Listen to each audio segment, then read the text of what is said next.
What's up, Causenetic family? Welcome to the Causenetic podcast. Hey, Causenetics means being a person or thing that gives rise to a phenomenon that is dynamic or energized. We're tackling topics and telling the truth. I'm Keith Benson. And I'm Rodrigo Ross. And so today, man, we've been waiting for this one for a minute here, right? For a minute. Let me look at my watch. Yep. So we have Suzanne McCormick, the first woman to reign supreme at the YMCA office, the 15th person to have that. You know, we've been around for a pretty long time, and 15 people. We've only had 15 presidents, but it took us all the way to 15 to get the first woman. That's a whole different podcast. 100 and some years. Yeah, we're gonna maybe we'll touch on that just a little bit then. Yeah. So, all right. So our topic today is cupcakes and cough medicine. Now, you have to explain this because we've had no conversation about this, so please explain.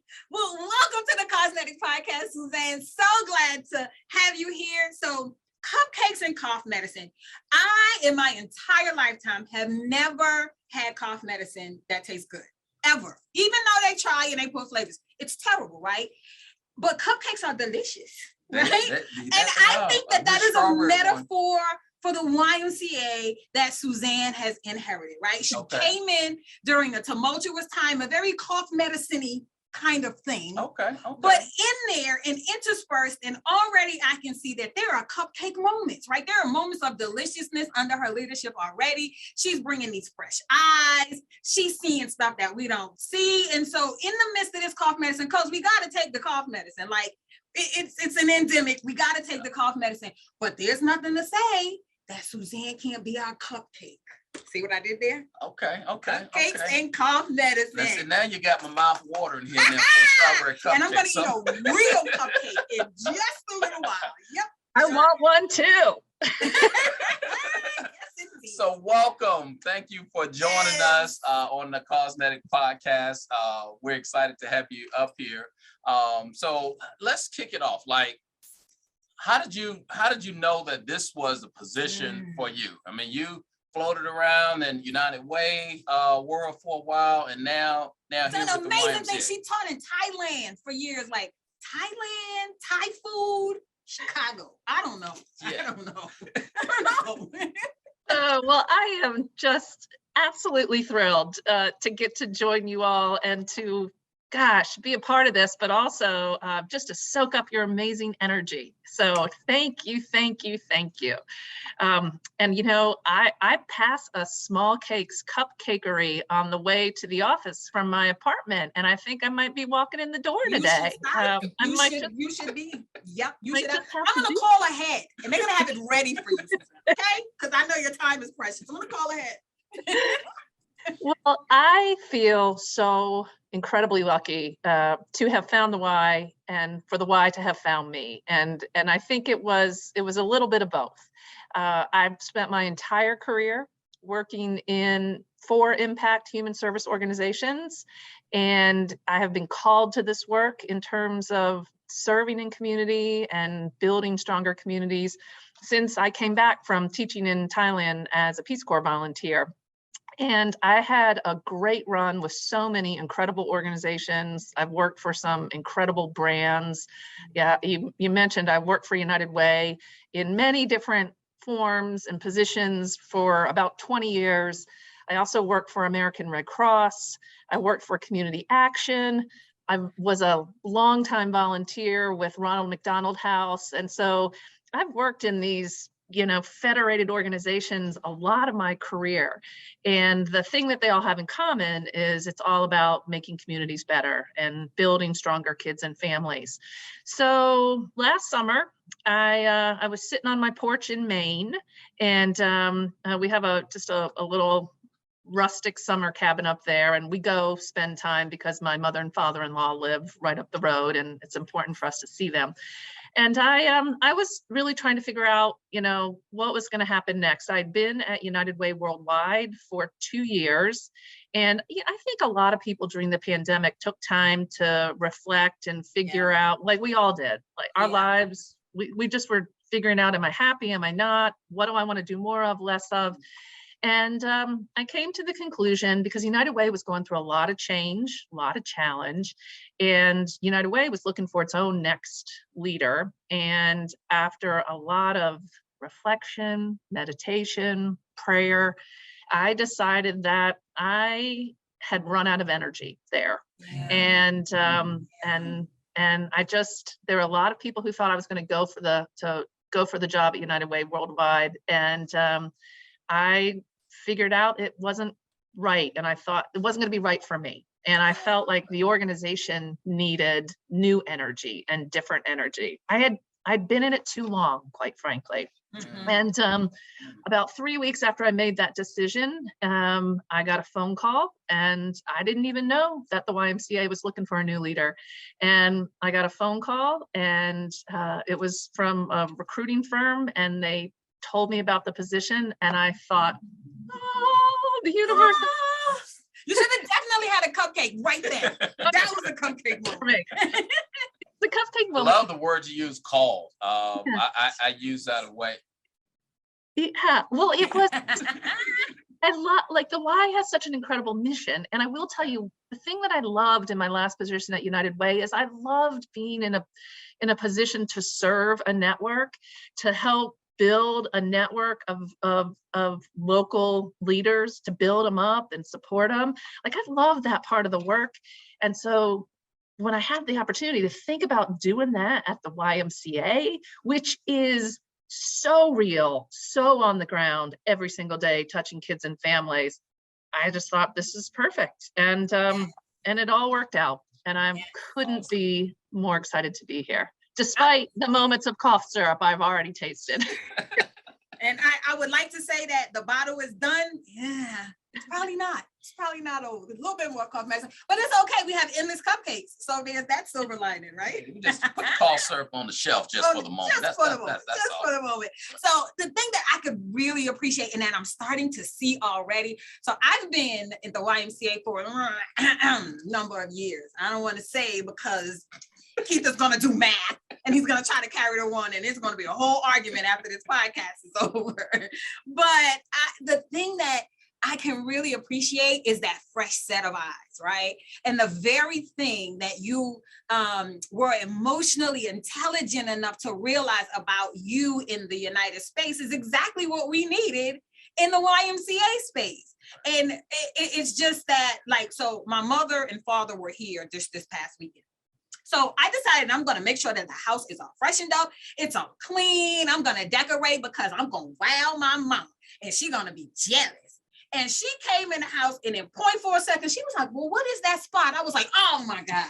I didn't even see that spot. That one spot. Like, I didn't even see that spot. Like, I had gone completely nose blind.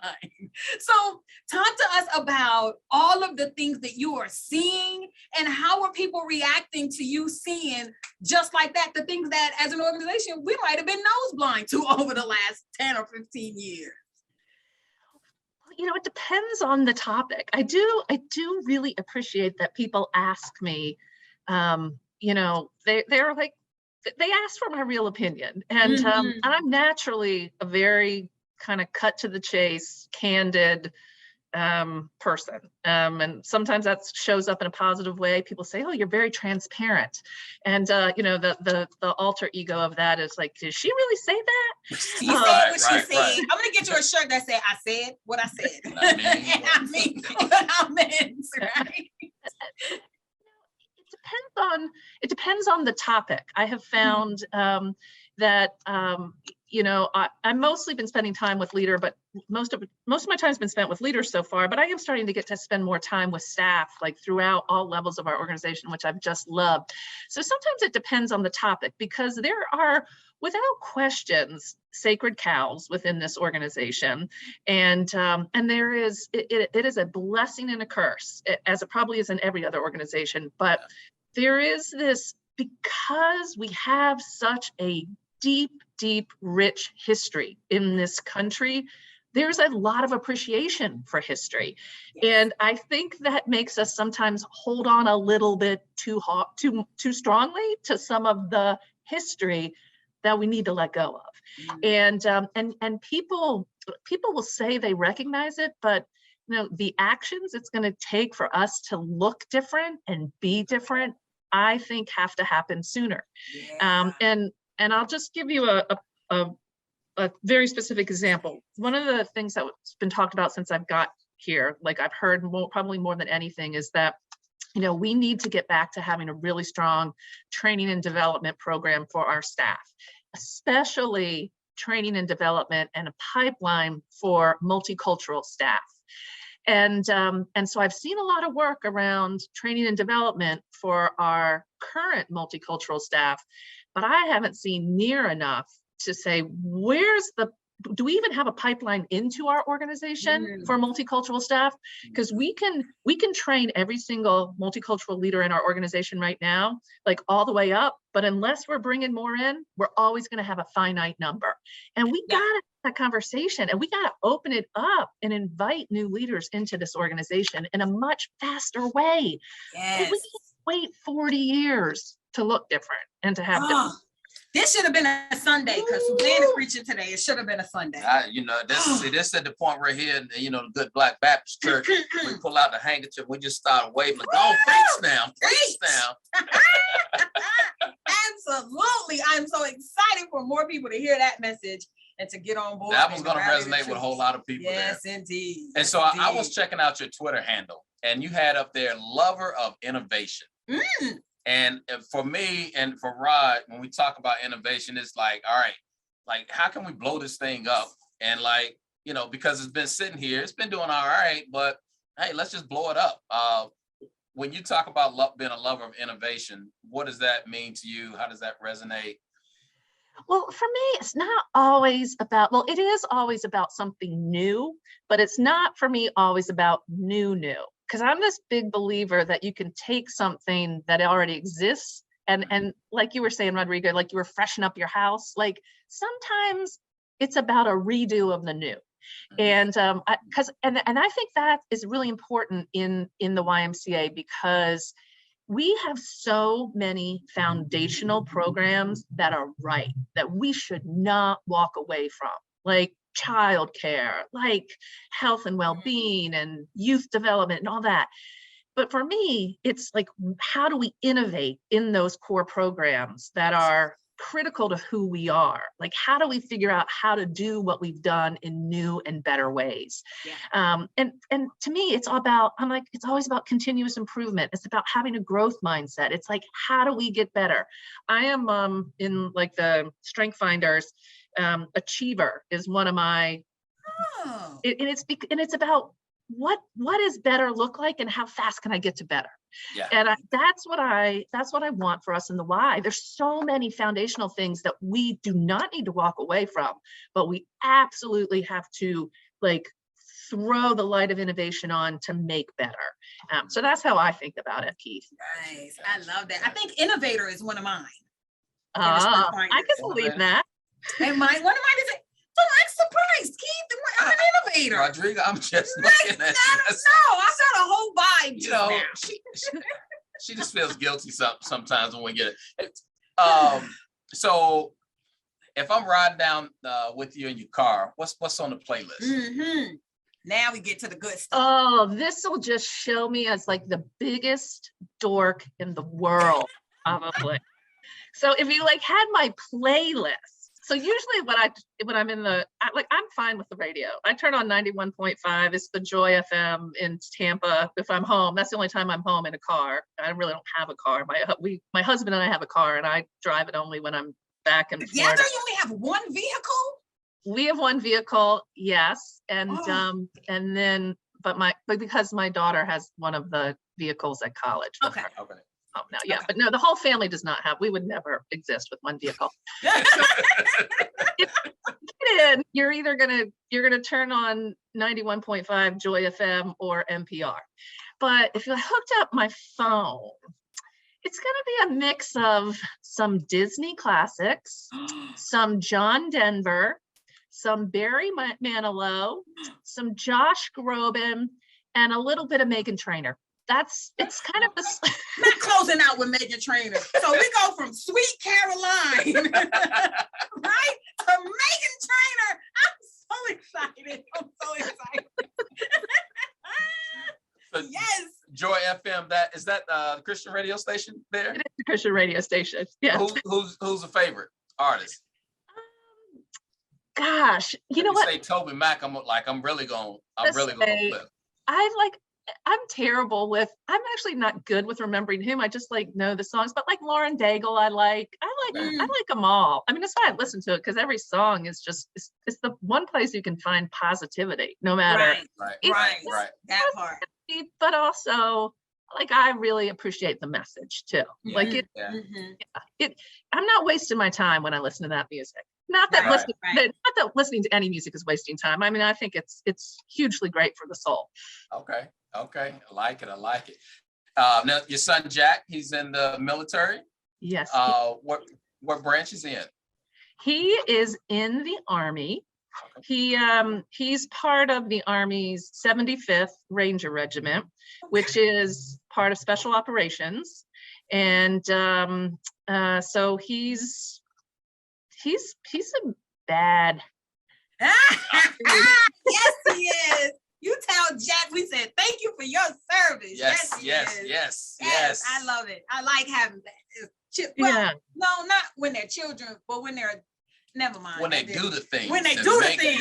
Not the things in the house. Like when they do no, I'm glad. Yes. No, not the things. We understand the translation of that one. Yes, I know. The silent word. So there is something that we like to do. So here's the little surprise, right? There's something that we like to do with all of our esteemed guests. We do something called overrated or underrated. Okay. So we give you a couple of things, and you tell us whether it's overrated or underrated. Okay. And am I just given the word, or are we gonna? Do I have to say why, or it's just? Yeah. Well, you know we're gonna want to know why. Why? I'm ready for the game. Okay. So you want to go first, Keith? Yes. All right. Here we go. First one. So I was just in Chicago and I had some of this, and I think everybody who comes to Chicago wants this, but Chicago pizza. Overrated, underrated. I am going to say underrated. Okay. But that is your safety. Yes. Well, the reason I'm going to say underrated is because the kind of pizza I like is pizza that is so thin and so crispy and so overdone. I cannot eat like chewy, gooey pizza. Like it's like one of my icks. I do not like it. And so the first time that I had Chicago pizza, I was actually with some family, and that's where they wanted to take us. And so I felt like, well, I'm gonna have to get this pizza down, like what I envisioned it to be, without like gagging. And I was so pleasantly surprised that the crust was still like flaky and crunchy. And so I think it's been underrated. I'm a new fan. Actually. Nice. I tell you what, pizza. Between y'all two here, but pizza and cupcakes, I'm hungry now. I am a little hungry too. I'm gonna get pizza today too. No, I'm not. Texas pizza, that's not what they're known for. No, not at all. All right, overrated or underrated? Snow. Overrated. Yeah, but you have a home in Maine. You lived in Portland. Like you've done the cold. Yeah, but it's overrated as a good thing. Like the people like, oh, you can go ski, you can build a snowman, so you can have a snow day. Oh, look, snowing. Like the only snow that is underrated is the first snowfall. It's like the first snowfall. It's like one snowfall is all you need, and after that, it is too much for me. 20 years I lived in the snow, and when you raise children in a snowy place, and you have to think about like trying to get out the door and putting them in snow pants and snow boots and jackets. It's like an hour that you need to get out the door. Oh my God. I agree. I totally agree. My kids, it would take forever to bundle them up, and I think they would hold it in. As soon as we were ready to leave, I have to go to the party. I was like, oh, are you kidding me? Yes. I definitely agree. I agree. All right, here you go. I got a good one for you. Uh-oh. UNC Chapel Hill. Oh! Overrated or underrated? Oh, they are so overrated. So overrated. You know where I went to school, Keith? Yes. Yeah. Chapel Hill, so overrated. Oh, Did you ever go to one of the basketball games? I went to many Duke basketball games when I was in college, and I know I must have seen them play Carolina at some point. I did have the opportunity to go to a Duke game this year. Was it this year or it was last fall? It was they were playing at home, and I got to go back to Cameron Stadium. It was the first time I've been back in Cameron Stadium to watch a game since I was in college, which is a really long time ago. And I think the craziest thing is it hasn't changed a bit. And I marvel that a basketball team that is that popular and famous still has this stadium. It's like a high school stadium. It's tiny. Yeah. So yeah, Carolina. Oh. Yeah, you on a Friday afternoon. Okay. Oh well. Overrated, underrated. The Tampa Bay Bucks. Oh, underrated. Love the Bucks. Now, I love the Patriots when we were in the Northeast. And see, I'm one of the few people who can say I've been a Tom Brady fan consistently because I was a fan. And I was a huge fan when he moved down. And this kind of weird story is, now this is probably oversharing for the podcast, but we love it. My daughter she was born in Maine, but she was born on Super Bowl Sunday. And she was born on January 26, 2003, which was the last time before 2 years ago or last year that the Bucks won the Super Bowl. So she was born as the Tampa Bay Buccaneers were winning the Super Bowl. Then 18 years later, on her 18th birthday, and not exactly on her 18th birthday, they won again. And she pretty much feels like Tom Brady belongs to her because she was born. She should send him a letter too, and he should compensate her. Hey, Giselle. He should compensate her. I'm sorry, Giselle. It's not personal, but that baby is good luck for Tampa Bay and Tom Brady. She has a spiritual connection. So I love it. It's a good thing. It's a good thing. Okay, I got one. Small dogs. Overrated or underrated? I think small dogs are underrated. And the reason being is because for a very long time, we had only big dogs. We had a big black lab and we had a big yellow lab. And then we actually found out that our son Jack was allergic to dogs. And so for several years, we didn't have dogs. But when we finally decided to get a dog again, well, I decided because I just wasn't going to live without a dog. This dog found us. We were out for a walk. We passed this wacky neighbor of ours, and she said, "Hey, do you know?" Literally that morning, I said to my husband, "We're getting a dog. I want a dog. I'm ready for a dog." And he wanted to try to talk me out of it. So we're going on a walk, and my wacky neighbor is out in her driveway, and she's like, "Hey, do you know anybody who wants a puppy?" And I was like, "Yeah, a puppy?" And so we went and into her driveway, and she had a litter of Boston Terriers, and that's where we found our Finnegan. So he's 20 pounds. He's not super tiny, but he's smaller than a big black lab. He fits in the seat in front of you. He can travel with you, and so I have come to love the little dog.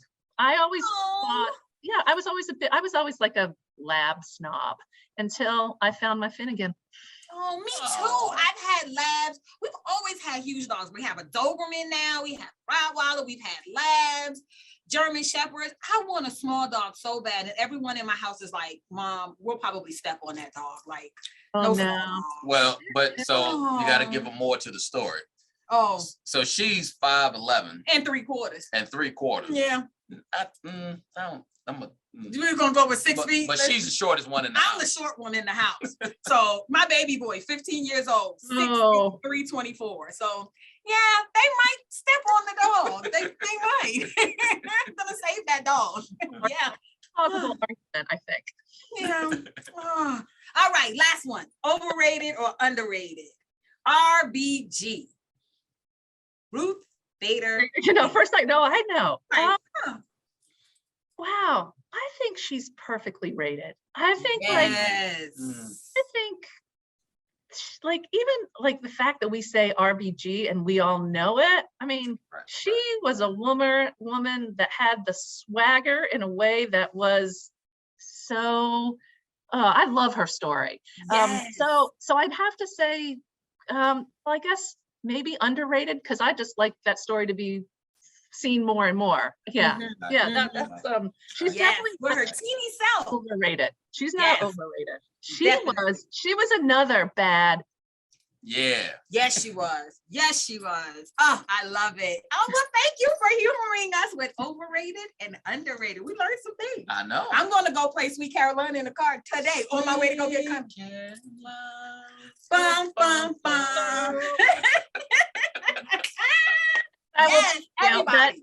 Because of my playlist, my 19-year-old daughter is, I can't even listen to some of the music she listens to, but that's actually one of her favorite songs too. I'm telling you, I have been in a stadium of teenagers and they play that song and everybody knows the song. Everybody knows it.